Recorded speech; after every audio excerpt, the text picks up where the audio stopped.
Abra sua Bíblia no Evangelho de João, no capítulo 20. Nós vamos ler os versos de 1 a 10.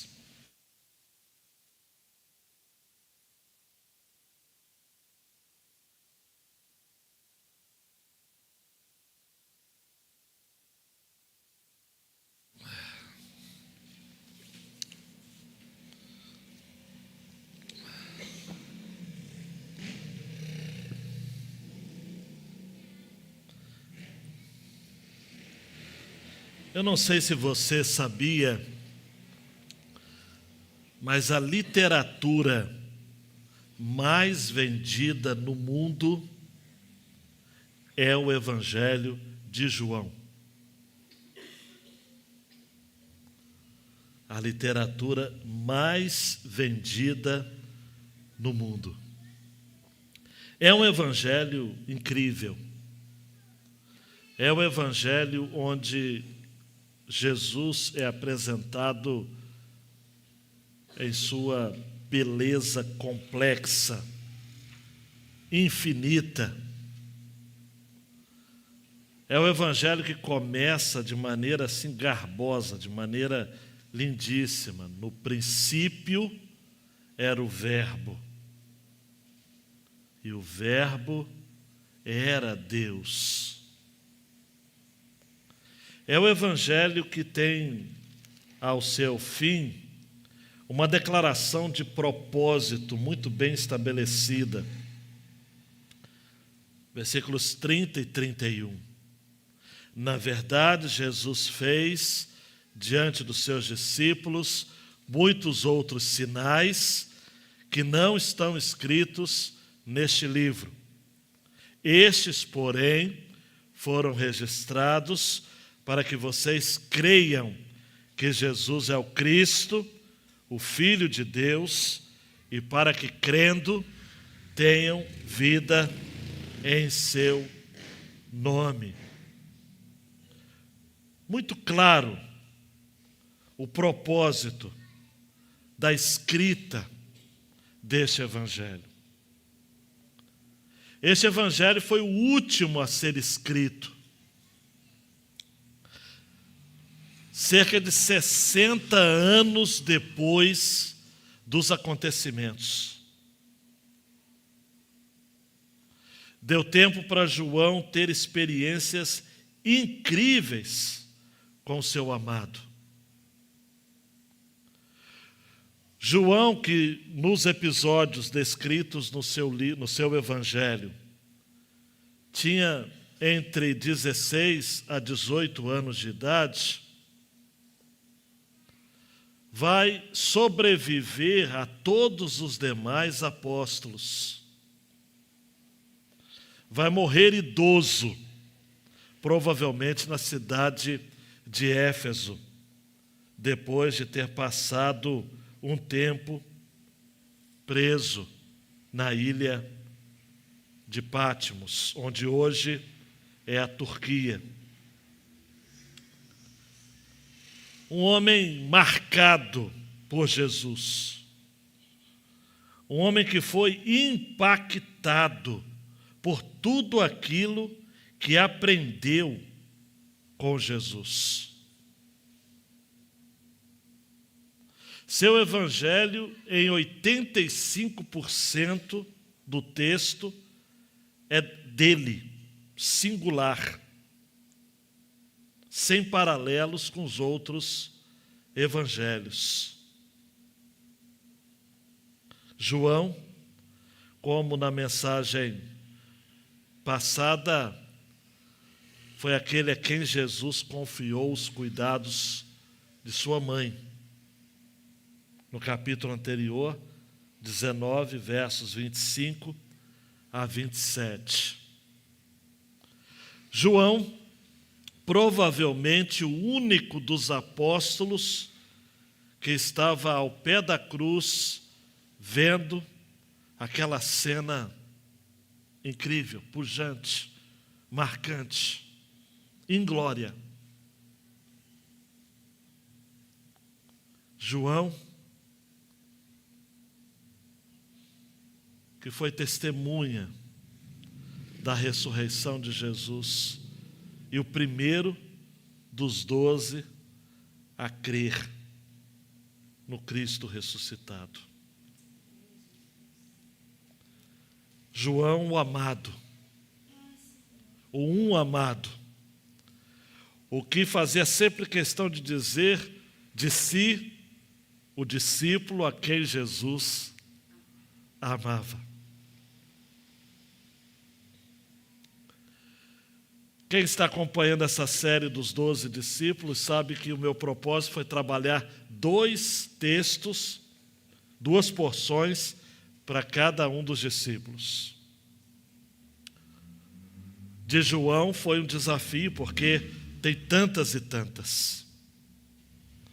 Mas eu quero nessa segunda mensagem focar esse episódio da ressurreição.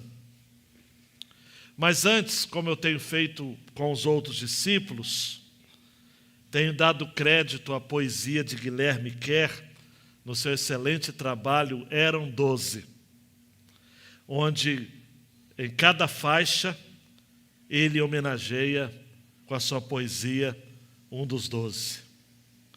Na música de João, o poeta diz assim: João, o amado. Ah, estou tão triste, pois perdi o meu amado. Vida em que consiste? Estou caído, estou prostrado. Dor me invade e insiste, onde ir? Quero encontrá-lo. Tudo em mim desiste, já nem creio, posso achá-lo. Vem de lá de longe a correr, Joana e Marias, como que a trazer notícias boas para contar. Oh, será que a dor se me tornou em fantasias? De tanto querer vê-lo, já me leva a delirar. Ah, estou tão triste, pois perdi o meu amado. Ah, se ele me visse tão sozinho neste estado. Eu que sempre estive no seu peito debruçado, Deus, ó Deus, me assiste, pois me sinto perturbado. Vem de lá de longe a correr Joana e Marias. Mal eu posso crer no que me acabam de contar. João, teu mestre é vivo, ele é mesmo o Messias. Não chores mais, esquece a dor, o teu amado ressuscitou. Aleluia. Ai, que poesia linda, amados. Esquece a dor, o teu amado ressuscitou. Eu gosto dessas cristocidências que acontecem, né? Domingo passado eu terminei a mensagem falando da ressurreição. Jesus seria morto, cuspido, maltratado, mas ao terceiro dia ressuscitaria. E terminei com a citação do velho pastor norte-americano, afro-americano, citado por Tony Campolo no seu famoso livro, da editora Betânia, se não me engano. Li no meu tempo de seminarista, isso já se vão 30 anos. Hoje é sexta-feira, mas o domingo vem aí. Vamos ao texto. No primeiro dia da semana, de madrugada, quando ainda estava escuro, Maria Madalena, foi ao túmulo e viu que a pedra da entrada tinha sido removida. Então correu e foi até onde estava Simão Pedro e o outro discípulo a quem Jesus amava. E disse-lhes: tiraram o Senhor do túmulo e não sabemos onde o colocaram. Com isso, Pedro e o outro discípulo saíram e foram até o túmulo. Ambos corriam juntos, mas o outro discípulo correu mais depressa do que Pedro e chegou primeiro ao túmulo. E abaixando-se, viu os lençóis de linho, mas não entrou. Simão Pedro, seguindo, chegou e entrou no túmulo. Ele também viu os lençóis e o lenço que tinha estado sobre a cabeça de Jesus e que não estava com os lençóis, mas enrolado no lugar à parte. Então O outro discípulo que havia chegado primeiro ao túmulo também entrou. Ele viu e creu. Anote aí, ele viu e creu. Pois ainda não tinham compreendido a Escritura, que era necessário que ele ressuscitasse dentre os mortos. E os discípulos voltaram outra vez para casa. Ore mais uma vez ao Senhor.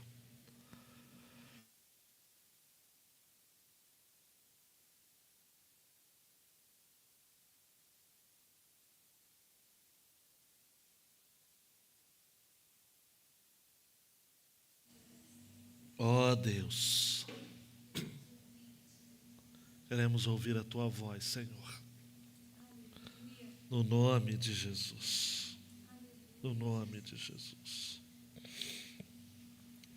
João Renato, dando um clique aí, meu filho, cremos na ressurreição de Jesus, e isso nos basta para enchermos nosso coração de fé em nosso futuro. É muito comum a gente encontrar algumas pessoas, principalmente depois de algum tempo, e perguntar: e aí, como é que estão as coisas? Essa semana, estando lá no Seminário do Sul, porque a sede da Junta de Missões Mundiais é no Seminário do Sul, seminário que estudamos, Débora e eu nos conhecemos, ela se apaixonou por mim e eu por ela, e nos casamos. E essa é uma outra história, né? Essa é uma outra história.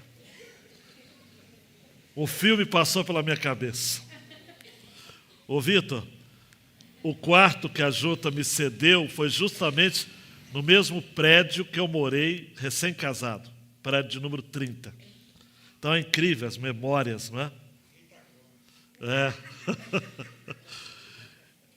Mas é interessante quando a gente revê algumas pessoas, não deu para rever muita gente, são 30 anos, não é? A bibliotecária já aposentou.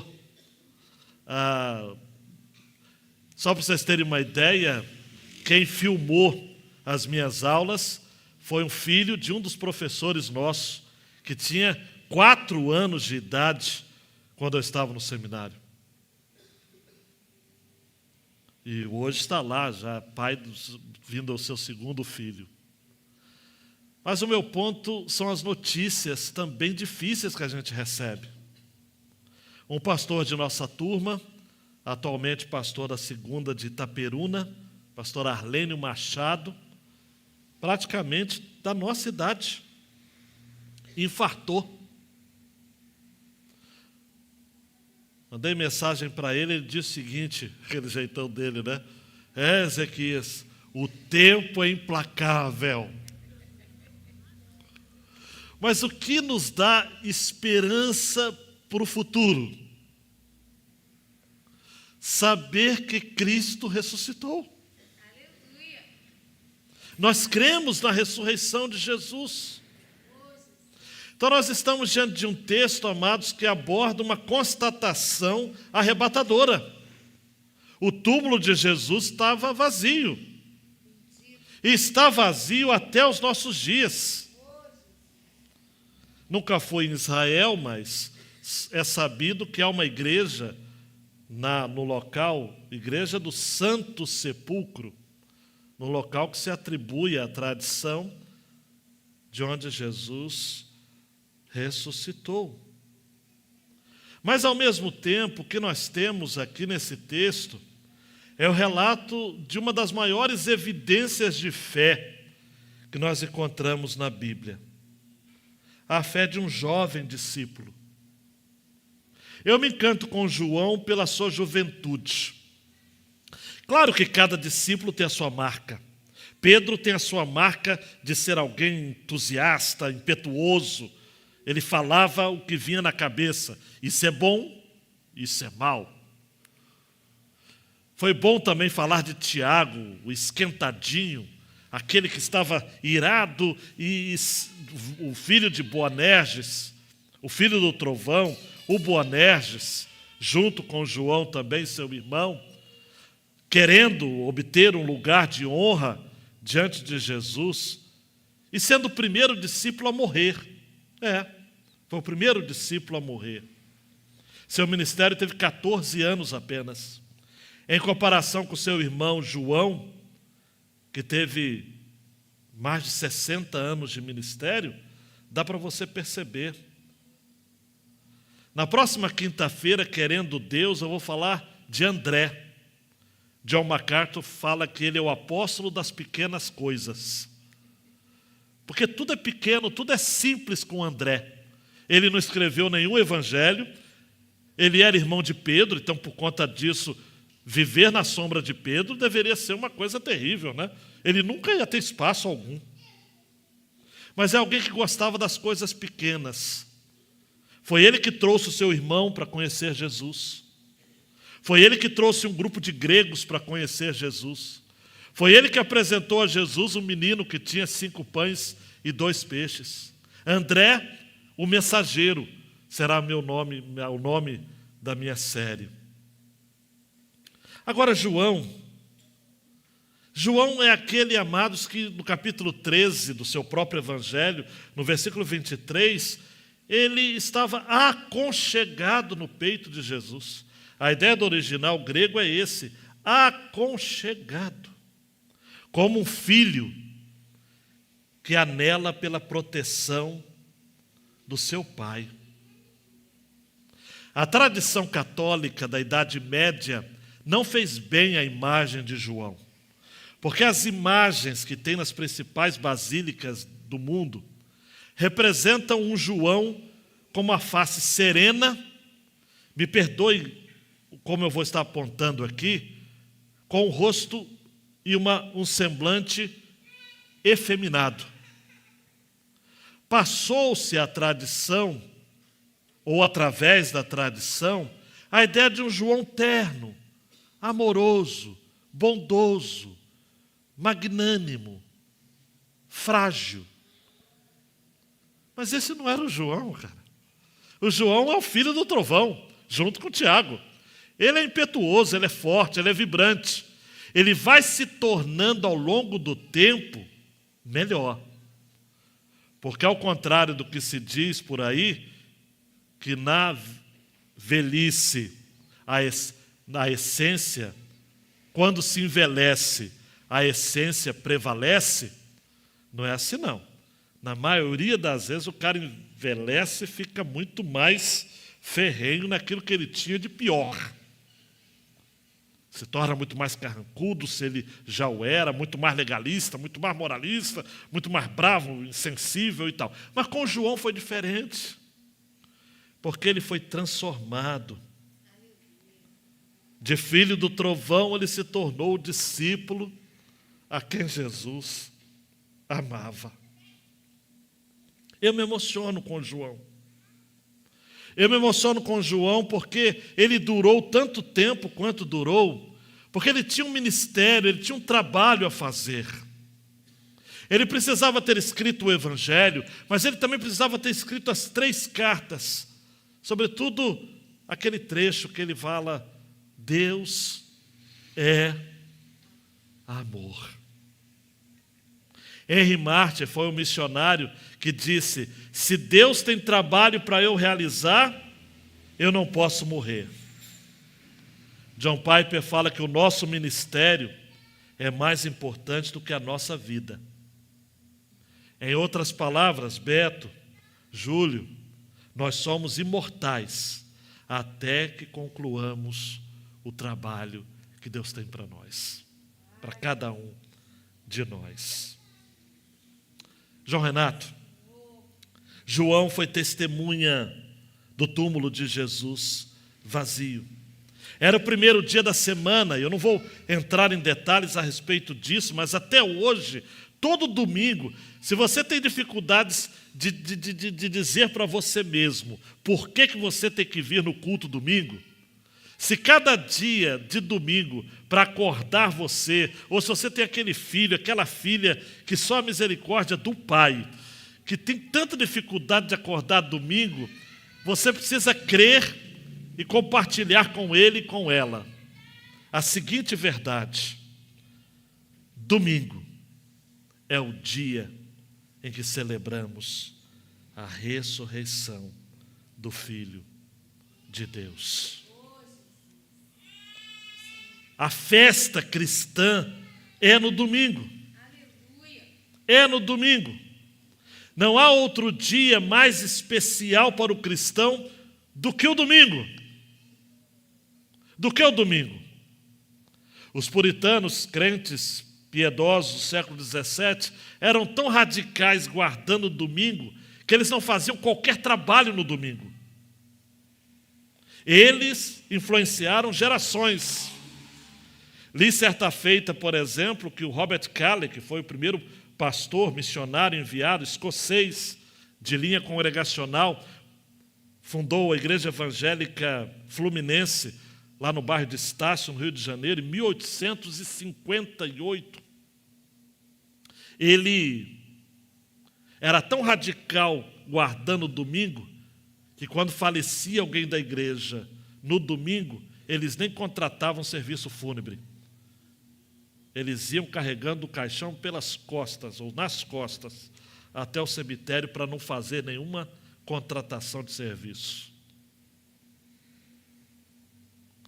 O domingo, primeiro dia da semana, ainda de madrugada, a pergunta que não quer calar do Cineia é o que Maria Madalena foi fazer no túmulo. Quem sabe ela foi chorar. Mulher gosta de chorar. E é bom que chore. E o homem também, chorar faz bem. Ela foi chorar.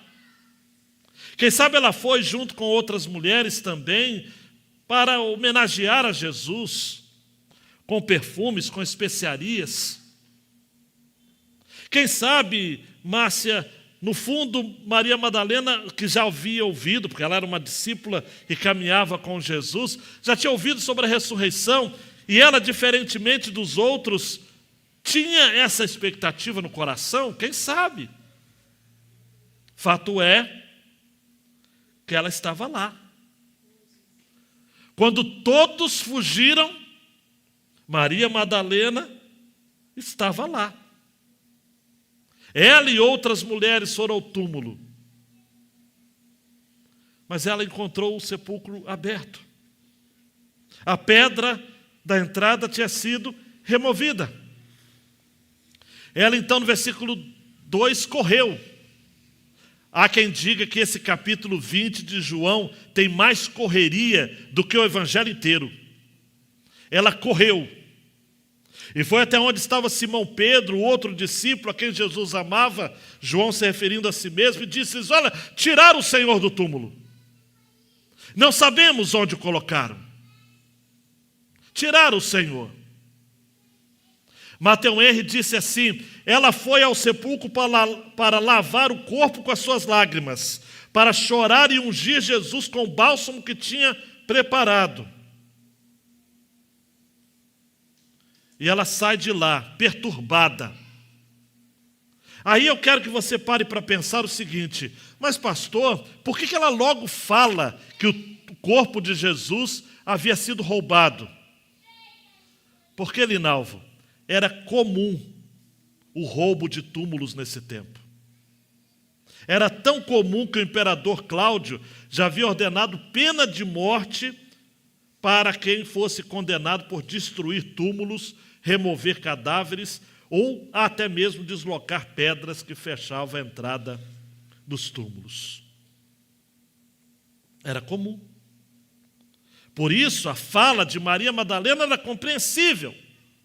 Tiraram o Senhor do túmulo. Não sabemos onde o colocaram. Pedro e o discípulo amado empreendem uma correria, mas uma outra correria. Versículo 4. Ambos corriam. E eu fico imaginando, meus irmãos e minhas irmãs, tenta imaginar comigo, essa corrida foi entrecortada ou entremeada de lágrimas e de corações apertados. O que aconteceu? Se quando a Eliana me liga aqui, ou me chama, pastor, entraram no templo, entraram na área social, levaram o nosso botijão, se eu já saio de casa com o coração batendo mais forte? Você imagina um grupo de discípulos que caminharam com Jesus, que eram íntimos de Jesus, ouvem de Maria Madalena a notícia: roubaram o corpo do nosso Senhor. João, o mais jovem, chega primeiro ao túmulo. Versículo 4. Ele se abaixa, versículo 5, vê os lenços, ou os lençóis de linho, mas não entra. Ele é comedido. Ele fica apenas naquele olhar contemplativo. Quem sabe ele temeu de ser contaminado devido à tradição judaica. Ou um receio natural.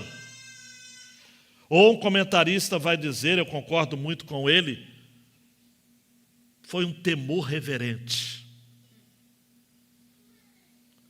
Pedro não. Pedro é casca grossa. Pedro é pedra bruta. Diz o versículo 6 que ele chega e entra no túmulo. Vê os lençóis, vê o lenço que estava na cabeça de Jesus, que não estava com os lençóis, enrolado à parte. Pedro é mais corajoso, impetuoso, não se contenta em ficar à porta, ele olha de maneira mais comprometida. Pedro entra no túmulo, no sepulcro, sem hesitação, naquela rocha escavada. Mas tudo está em ordem. E olhe para mim, por favor, diferentemente de Lázaro, em João capítulo 11, Lázaro precisou de alguém para desatar os seus lençóis e as suas faixas. Jesus manda: tirai a pedra. Lázaro sai ressuscitado, mas ainda sem condições de se mover. Alguém precisou tirar os seus lenços e as suas ataduras. O nosso Jesus não. Só os lenços foram encontrados devidamente arrumados. Um dia eu ouvi uma pregação, foi até do meu irmão caçula, muito bonito por sinal a mensagem, e ele fala sobre os lençóis no sepulcro. Pois quem quiser até posso compartilhar. E ele fala por que os lençóis estavam dobradinhos. Há uma história muito interessante retratando isso. Jesus ressuscitou deixando os lençóis no seu lugar. Até o lenço estava enrolado, colocado no lugar à parte, dobradinho. Jesus tinha entrado no reino de Satanás, no mundo dos mortos, mas saiu vencedor. Aleluia. Ele não ficou preso na morte. Muito pelo contrário, segundo a palavra de Deus, ele ainda toma as chaves da morte e do inferno. Ele é herói. Ele é herói. Jesus venceu a morte para sempre. Lázaro ressuscitou para esta vida. Voltou a morrer. Jesus ressuscitou para outra vida. Jamais morrerá. Jamais morrerá. Exaltado é o teu nome, Jesus. O caminho da ressurreição é o caminho da vida eterna, das boas novas da salvação. Daí então, João Renato, queridão, dos versículos 8 a 10, o outro discípulo que havia chegado primeiro, que é o nosso João, agora ele entra. Só que diferentemente de Pedro, diz o texto, se você não achar que isso seja irreverente, subscreva aí ou sublinhe aí. Ele viu e creu. As pessoas não tinham compreendido a Escritura. Jesus havia alertado 3, 4 vezes de que ele teria que morrer, padecer, mas iria ressuscitar. Mas isso não entrava na cachola, na cabeça dos discípulos. Impressionante. Se você for prosseguir o relato de João, você vai ver que mesmo depois desse episódio, um grupo de, se não me engano, 7 discípulos, voltaram a pescar. Tentaram voltar à vida normal. Mas quem encontra-se com Jesus não pode voltar à vida normal, amados. Não tem como. Tem gente que fala o seguinte, mas eu quero viver a minha vida normal. Não tem. Se você quer viver uma vida normal, é porque você não foi encontrado por Jesus. É impossível continuar do mesmo jeito. É impossível. Você muda de vida. Quem encontra Jesus ou muda de vida, ou muda de vida. Não tem como. João creu, amados. Dom Carson vai dizer assim, ele que era tímido no início, entrou no túmulo. Só havia roupas fúnebres. Ele percebeu que a única explicação, João disse assim, caramba, a única explicação, ele ressuscitou. Ele ressuscitou. E ele creu. Pedro teve mais visão, mas João teve mais discernimento. João foi o primeiro discípulo a dar crédito à fala de Maria Madalena e das demais. Ele viu e creu.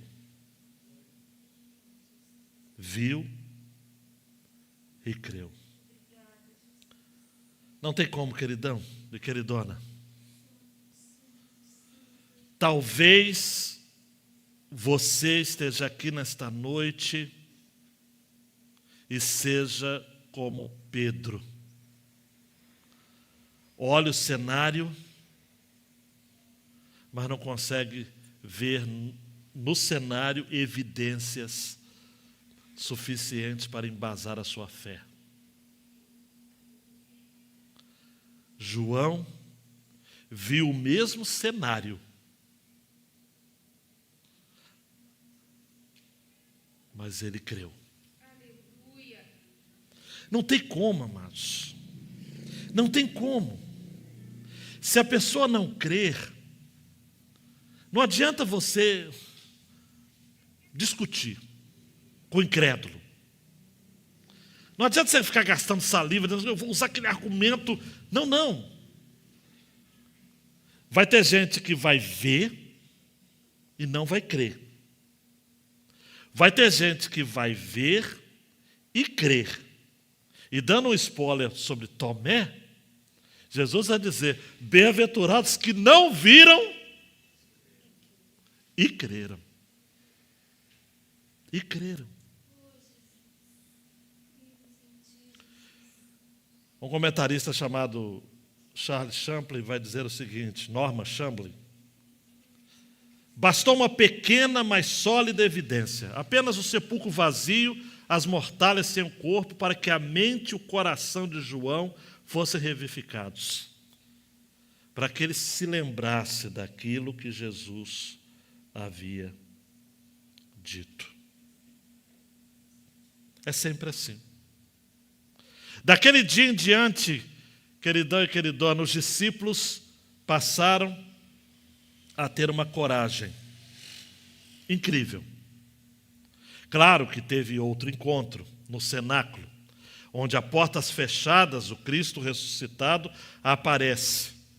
E eles creem.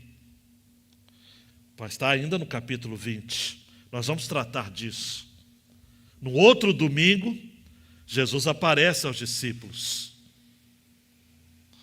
Mas, fato é, também, que Tomé estava ausente daquele encontro. E ele disse que só acreditaria se tocasse. Jesus chega para ele e fala o seguinte, olha, capítulo 20, versículo 27. Não seja incrédulo, seja crente.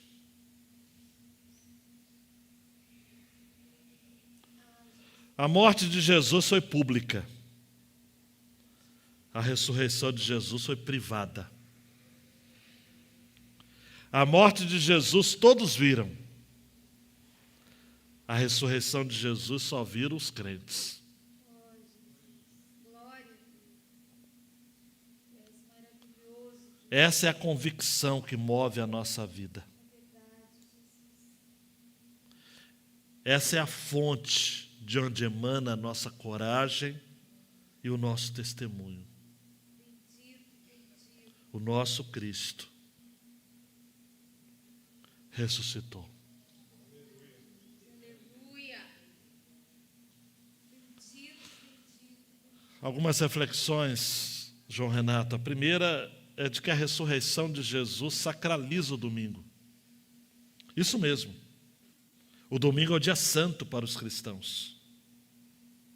Nele nós devemos nos ocupar com a comunhão com o Senhor e com a sua igreja. Alguém já disse, amados, o doutor Hernandes, que nós precisamos nos voltar para o Senhor, lembrando-nos do dia do Senhor com santo deleite e profusa alegria. Ele ainda diz mais: na geração do descompromisso, do relativismo moral, da apatia espiritual, do misticismo heterodoxo, é preciso que a igreja se arrependa, se humilhe e se levante no poder do Espírito para viver de modo digno de Deus. É tempo de resgatarmos a observância fiel e zelosa do dia do Senhor. Se possível for, não trabalhe no domingo. Se possível for, não pratique esportes no domingo. Se possível for, não assista TV no domingo. Você que, como eu, gosta de assistir o futebol, assista depois, que vai ficar repetindo. Proteja sua mente das influências deste mundo, pelo menos no domingo. É uma questão de disciplina pessoal. Vê na IBD, depois curta a família, curta o filho, vai brincar com a família, vai passear, vem no culto à noite, vai tomar um sorvete, se a grana está pouca, toma uma água no bebedouro da igreja, mas se divirta de alguma forma, sem se distrair, fazendo do domingo um dia santo, um dia especial. Volte-se para o Senhor. João Renato. O túmulo vazio coroa a nossa redenção, pois o que foi conquistado na cruz encontra seu clímax na ressurreição. O Cristo ressuscitado anda no meio da sua igreja. Eu não vou ter tempo para trazer a ideia de Apocalipse, capítulo 1, 12 a 20. Onde o Cristo ressuscitado está? Ele está andando no meio da igreja. Mas você acha que ele está andando com aquela cara moribunda, com aquele jeito esquelético, sofrendo a beça, aquela face sangrenta, cheia de dor, humilhado, vilipendiado, escrachado, cuspido, escarnecido, escarrado? Não! Não, 1000 vezes não! Ele está com vestes talares. Ele está cingido à altura do peito com cinto de ouro. A cabeça e os cabelos dele são brancos como a lã. Os olhos dele são como chama de fogo. Os pés são semelhantes ao bronze polido, como que refinado numa fornalha. Você acha que a voz dele é fraca? É uma voz embasbacada, embargada? Não, a voz dele é como o som de muitas águas. Aleluia. Na mão direita ele tem 7 estrelas. Da sua boca sai uma espada afiada de 2 gumes. O seu rosto brilha como o sol, na sua força. Ah, amados, ele não é um derrotado. Ele não é um herói vencido. Seu semblante está alegre.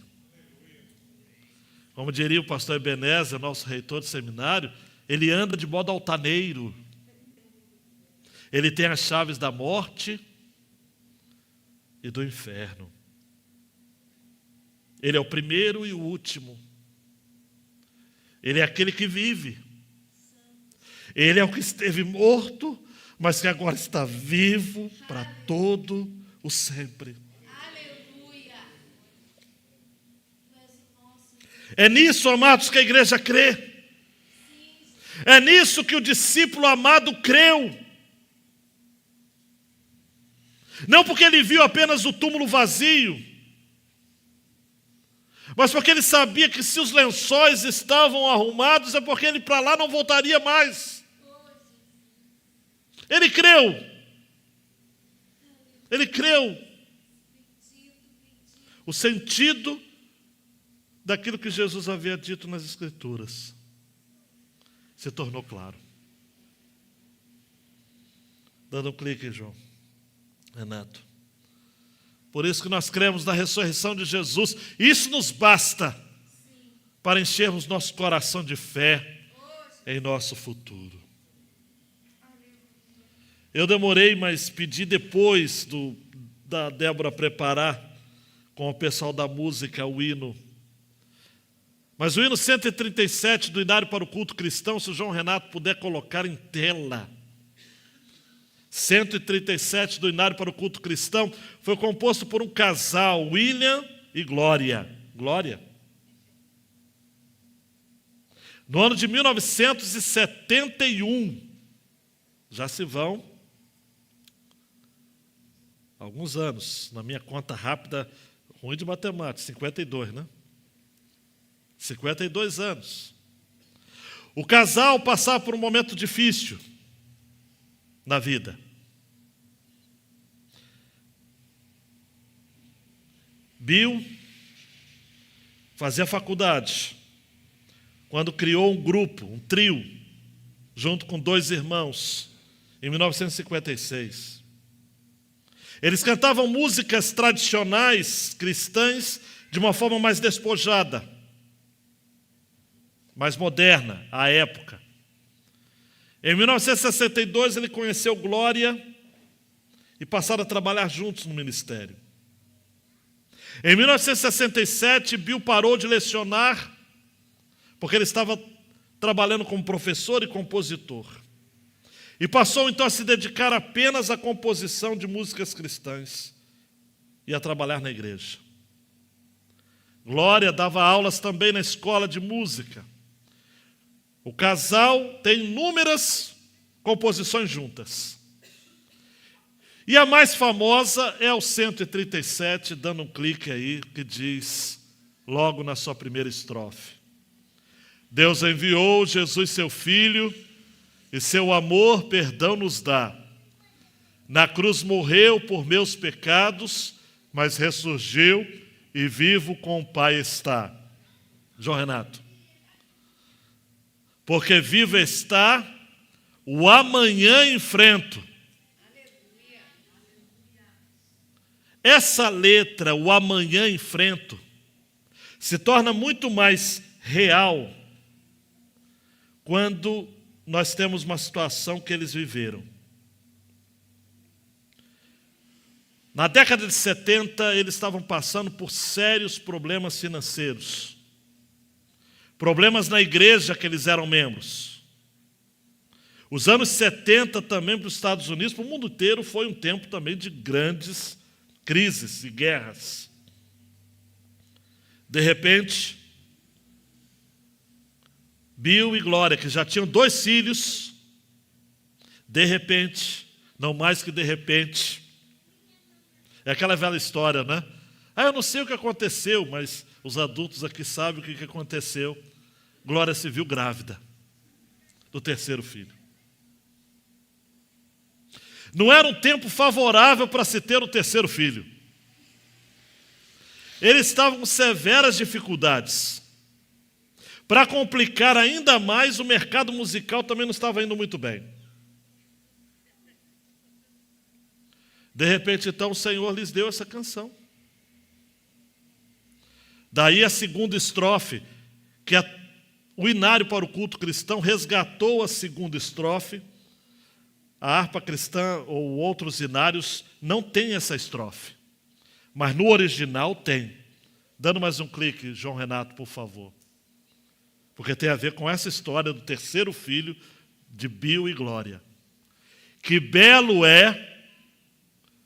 Você que não entendia essa estrofe, né? Então eu tinha uma irmãzinha aqui que ficava em crise. Essa estrofe não tem nada a ver. Agora você sabe o que é. Que belo é um nenenzinho. E que prazer um filho dá. Maior prazer é ter certeza de um feliz futuro. Cristo vivo está. Eles nutriram fé em Deus. Aleluia.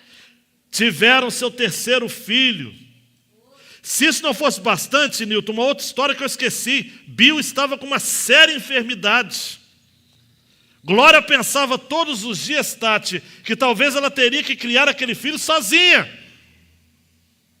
Foi um tempo longo, de seca. Um tempo difícil para se ter uma criança. Mas foi nesse período que eles precisaram crer que porque Cristo vive, podemos encarar o amanhã. Dá um clique aí, João Renato, para a gente terminar cantando. Porque vivo está o amanhã enfrento, sim, vivo está,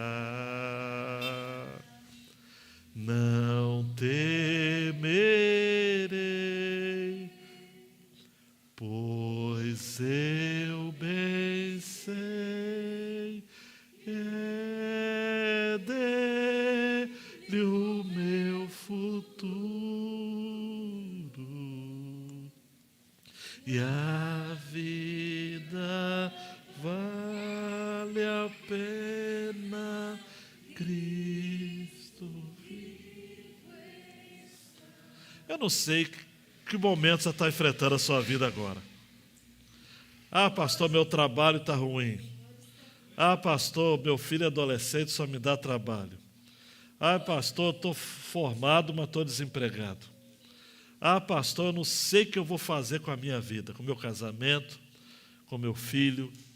Estou cuidando da minha mãe que está doente, minha filha também fica doente. É muita luta, é muita prova. Esse é o tempo de você crer que se Cristo ressuscitou dentre os mortos, a sua vida sempre vai valer a pena. Levante-se, queridão e queridona, coloque a mão no seu coração assim e diga: a ressurreição de Cristo faz valer a minha vida. Eu não vou desistir de crer. Não. A despeito de decisões importantes que eu tenho que tomar, a despeito de escolhas absurdas que eu vou precisar tomar, alheias à minha vontade. Que tempo difícil. Difícil para ter filho, difícil para casar, difícil para ter primeiro emprego, difícil para se manter empregado, difícil para criar filho adolescente, difícil.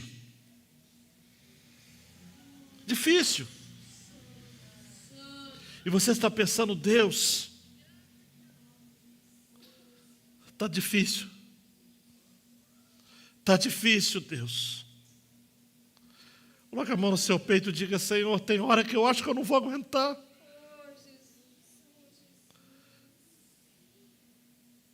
Mas Cristo ressuscitou Aleluia. para que eu e você Oh, Deus. não fôssemos daqueles que esperamos apenas para esta vida. Porque como eu comecei o culto, eu vou terminar. Em 1 Coríntios 15. Se, pois, somos daqueles que apenas esperam por esta vida, somos de todos os homens os mais dignos de lástima. Deus, João viu e creu. João foi sensível para crer.